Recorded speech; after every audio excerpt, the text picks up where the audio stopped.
You're watching The Bat.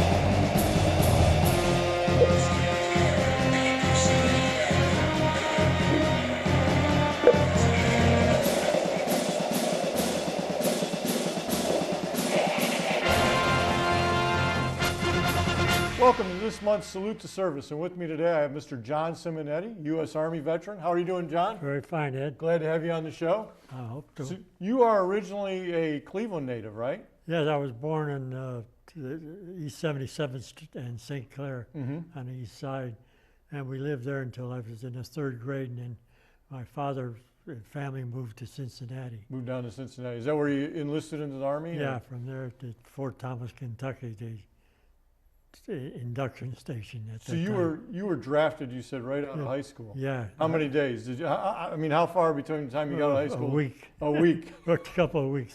I spent the time digging graves in St. Mary's Cemetery for 2 weeks, but that was, you dug graves by hand. You didn't use a backhoe or anything. Some extra cash to go with you. Yeah, yeah. So what year was that? That was 1943. 1943. So we're right in the middle of World War II, pretty much. Yes. So yes. Did you have any choice as to what branch you wanted to go into? No, we just went to Fort Thomas induction station, and they sent me to Camp Roberts in California. Took a basic training. Basic training. Basic infantry training it was a 13 weeks session there, and from there I was sent to Camp Adair. No, pardon me, back up. I was sent to Montana State University. At that time, the colleges started complaining that there was no students. They were drafting everybody, and they needed some kind of income. So the Army and the Navy and the Air Force too, I believe, started this. Ours was called Army Specialized Training Program, and they sent us. We went up there, quite a few of us, out of my graduating class.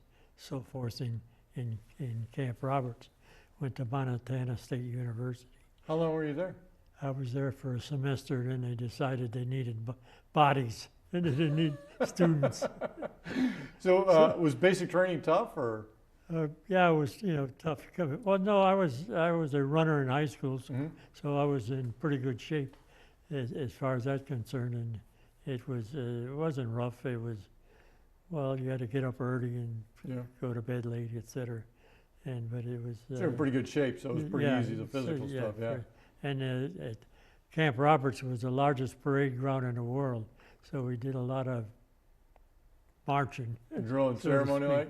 And as a oddity, I was in whatever, I forget the unit, but I was in Company A, and right across the street, right across the grounds from it, was Company B. I didn't know it at the time, but after I got into the service and so forth, my best friend in the service, he was in Company B and I was Company, and we didn't know each other at that time, but it was strange that it turned out that way. Yeah. So how long you get out of basic training? You went to Montana for a few months. How long before you shipped out, or? Well, we were in Montana State. We were students. We were we lived in barracks, and did Army training and so forth. At the same time, went to school. So there was a group of us banded together and studied together, because we figured out quickly that we'd rather stay there than go back into the Army. So did you stay there and graduate, or? No, we stayed there for a semester. Okay. We went there in, I think, October of '43, and we got kicked out in March of '44, and we all went to Camp Adair in Oregon, and joined the 70th Division, 70th Infantry Division, and the division was made up mainly of students from the Navy program, the Army program, and Air Force program, all young students, so to speak. Right. And we were green as hell. And we went through training there at Camp Adair for I don't know how long. And from there, we all became members of the 70th Infantry Division. And I was in Company E, 276th Regiment. And from there we went to more training in Fort Leonard Wood in Missouri. And then from there we shipped overseas. So where'd you ship out? You took a train to New York City or something like that? To Boston, Camp Miles Standish. We shipped out of Miles Standish. What year was that then? 44? Yeah, that's in 44, yeah. And we shipped overseas, and you got a picture of the boat we shipped over on. Yeah, we got a picture there right there. Yeah. What was the name of the boat you were on? It was the SS Independent. It was a cruise liner, and they had refitted it to be a troop carrier. Right. And it was a big enough ship and fast enough that we shipped over to Marseille, France, with no escort. You know, most of the Liberty ships, they had destroyers. Right. But because we were so fast and could maneuver, we shipped all by ourselves, and it was a great voyage. I mean, it was peaceful. Other than knowing you were going, right? Yeah. It was peaceful and quiet and sunny all the way. It was great. It was a great voyage. And So did they have like hammocks hung all over the place, or yeah, and bunks and right, yeah, it wasn't a cruise ship. It was an army right, ship, and you slept 1 foot below the guy above you, and he slept one foot below the guy above him. So you were stacked there like cordwood. I know I was on the Queen Mary out in California, and they had, you go in the wardrobe room, and it's real nice, and then they had the next one. It showed you what they did for it as a troop ship, and what had 2 bunks in it now had about 12 bunks in it. So. Yeah, that's us. That's how we were. That's versus, if you want to leap ahead a couple of years, that's versus the way we came back. After the war. We disbanded the division, and I ended up in Bremerhaven, Germany, coming back on a Liberty ship in the month of March, and through the North Sea, and that was strictly 100% different than the way we went over on the West Point. So you went right into France, right? So yeah, we went right to Marseille, France. And so after D-Day and all that already. Yeah. So what happened when you hit the ground there? Well, the war was north of us. We were in Marseille, France, and we took what they called the 40 and 8s. They had 40 men. They still had them on the trains, and we went up to. That's when we went into action. We were broken up we were the 70th Infantry Division, but they broke us up into separate units because at that time they had the Battle of Bulge up in north of us. Right. And Patton had moved the Third Army up into the Bulge, so we were broken up and spread out thin because of the transporting to moving the Third Army up to relieve the Battle of the Bulge, and we experienced real fast, and I mean we were green as could be because we didn't have enough real training to participate, but we participated anyway. And everybody with you guys, since you were all coming from the States, were all new guys too, right? Yeah. Yeah, and they had what they called the Battle of the Little Bulge, because they also the Germans tried the same thing down there that they had tried up at the big bulge, so to speak. So we like I say, we experienced the experience real fast because we had to. So, and then from at about a month after that, the whole division came together again because we had split up. Different units had gone here, and different units had gone over there. So you had mentioned about taking the 40 and 8, the train cars forward. So a lot of people don't know those are the train cars over there. They were for 40 guys, 8 horses. Or 8 horses, one or the other, right? I think the horses were still in ours. I'm not sure. Yeah. It smelled that way. Well, they probably had horses one way, come back and get you and throw guys in it. I'm sure they didn't clean them out a whole lot. Then we entered into action as a unit, as a division, and where was that at? that was up. It was in the Hagenau Forest, and then we moved up into near well, we ended up in the Saar region, along the Saar River, Mm-hmm. and I was in Company I, and we took there's a castle. They call it a castle, but it's actually a tower from a former castle, and it's Schlossberg Castle, and it was on an elevation that overlooked the city of Forbach, and we were supposed to take this castle or tower, and we went up and there was nobody there. We just walked right up the hill. Then the Germans finally figured out that that was the site they wanted to keep, and they had deserted. Oh. So they came back up at us from Forbach below. We were up and elevated quite a bit, and they were firing everything they had at us, and we were in the foxholes that they had built, you know, and I was in the castle, and well, the castle was just a tower, Right. and I was in the castle. There's a big window, and I was in one big, and it wasn't a window, it was a big opening. More. Probably something built for crossbows years ago, right? Oh yeah. Yeah. So what kind of weapon did you carry? An M1 or a machine gun? Yeah, an M1. M1. But anyway, the Germans decided they wanted that again, so they attacked us at night. You know, came back up, Right. and our commander, Captain Andrews, called for fire, our own fire, on the Artillery fire, right? artillery fire and mortar fire on the Germans coming up the hill, and we were in the foxholes, so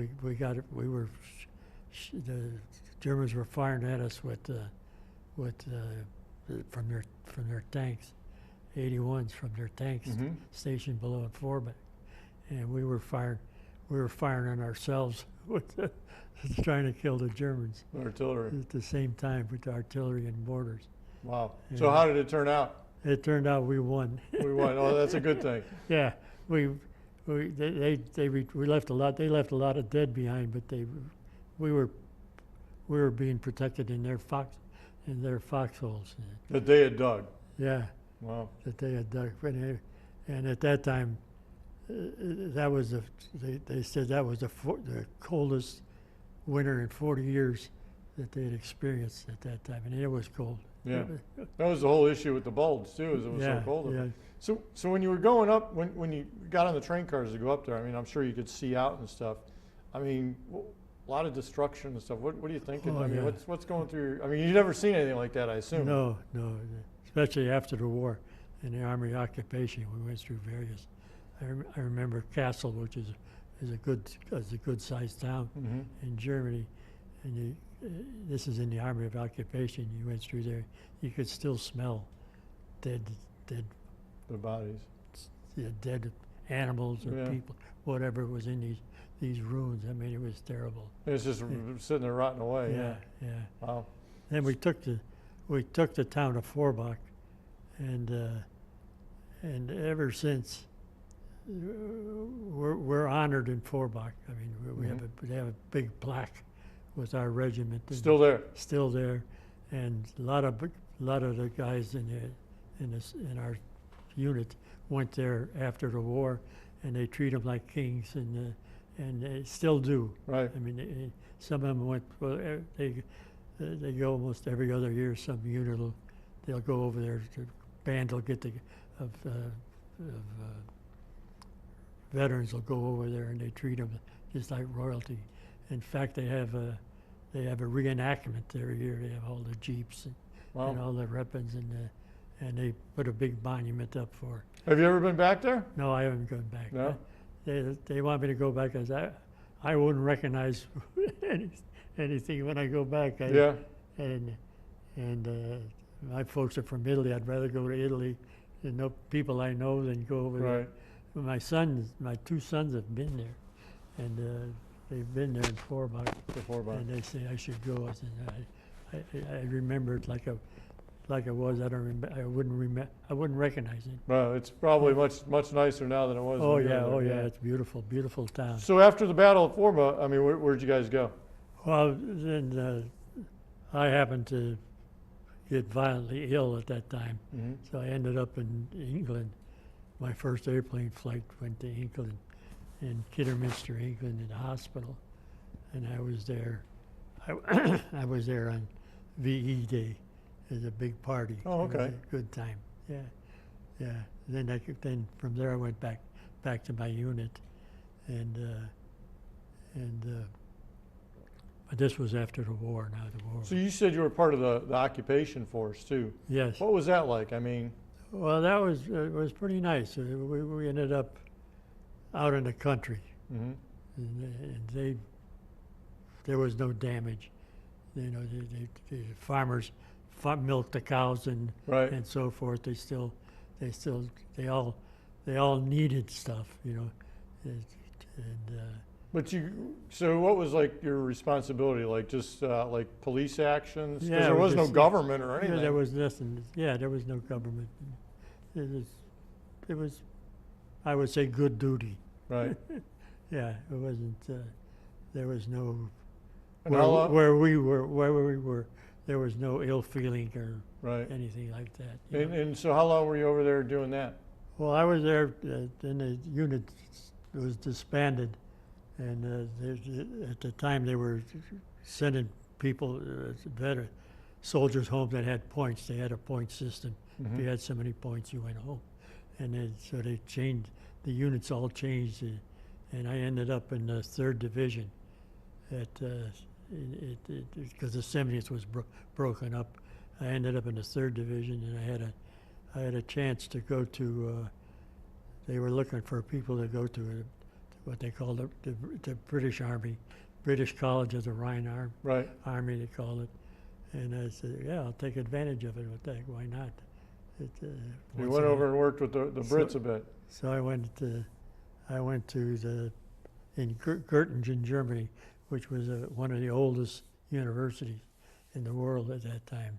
How do you think was there any difference between how the Brits viewed the Germans and how we viewed the Germans? No, there was no. I would say no. No?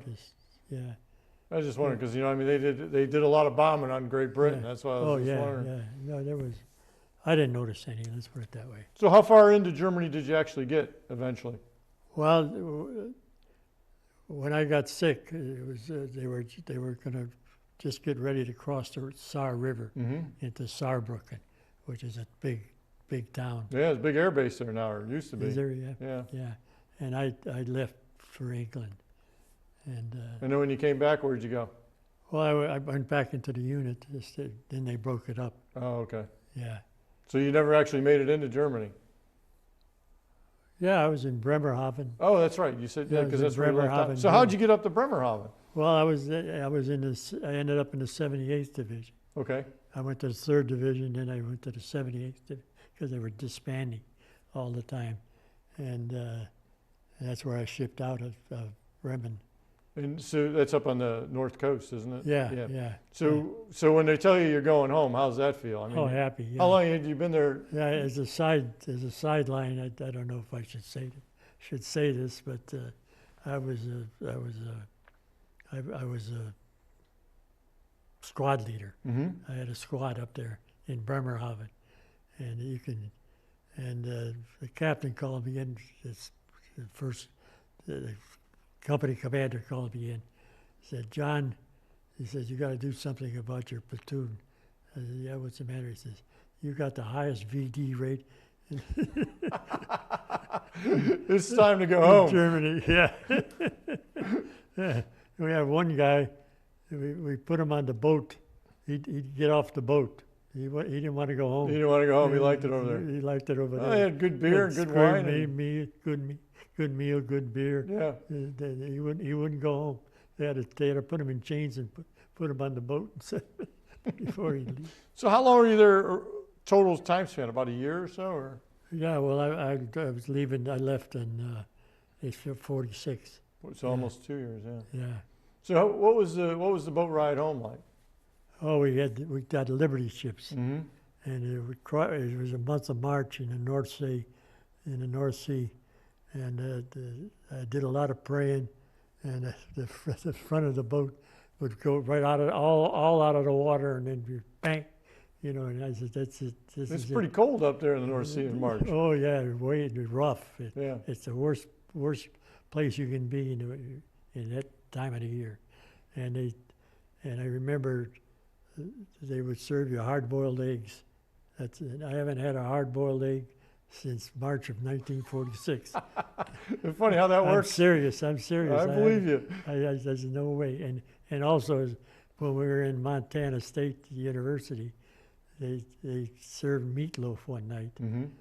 And about 1 o'clock in the morning, the barracks, everybody rose as if it was the bugle rang. Starting to get sick.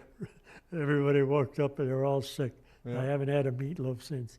Anything in a square pan, I won't eat it. You don't touch it. If you put it in a meatball, I'll eat it. But if you put it in a square pan, I won't eat it. Yeah, That's understandable. yeah. The kids, my kids and grandkids, they all know what I'll eat and not eat. So where did you come back into? I came back into New York. New York City? Yeah, Fort Dix. And how did it feel? How did it feel to get off the boat there? Oh, great. Yeah, see Right. the Statue of Liberty. How much time you in the military or in the Army after you get home? Oh, quick. From there, I went to Fort Dix in Indiana and discharged me. They put you out. Yeah, Wait, so they send you to Dix and then over to Indiana to one of the separation centers, huh? yeah, yeah.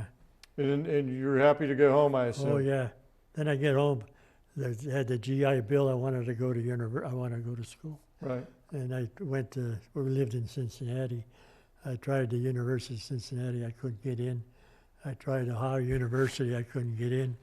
I tried Ohio State. I couldn't get in because they were all, you could get in, but a year from now. Right. From now, you know. So where'd you go? So I ended up at, I heard Case was giving tests. So I went to Case, and my family at the same time was moving back to Cleveland. Mm-hmm. So I went and took the test at Case, and I got accepted, so I went to Case. And you got a degree in civil engineering? Civil engineering, yeah. And so after that, where'd you go? You obviously you settled down here. At the same time, I'll back up a little bit. One of my best friends in the Army was writing to this girl in Cleveland, and so I didn't have anybody to write to. I started writing to her, and before you know it, when I came back to Cleveland, I started dating her, and we've been married for 70 years now. No, that's the young lady I met when I picked you up. Yeah. Ah, okay. Yeah, and the kids all tease her about Frank because she was dating Frank, who was my best friend in the Army. Well, obviously she made the better choice. Yeah. So what did you go on to do in life once you got home? Well, one time I had three. I graduated from Case as a civil engineer.